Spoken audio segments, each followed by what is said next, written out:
Friends जय जगन्नाथ मु आपणଙ୍କୁ वैद्यकर channel रे स्वागत जनाऊँगी।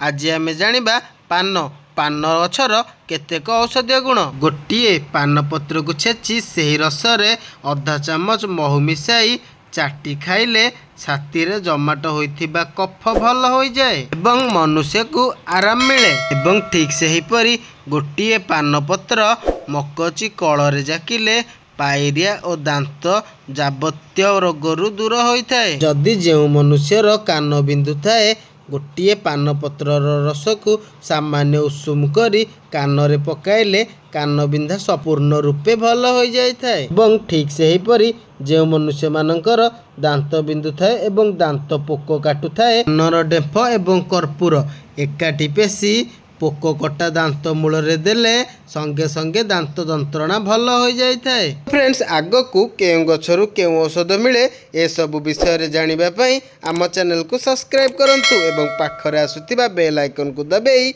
ऑल नोटिफिकेशन ऑन कर दियंतु फ्रेंड्स।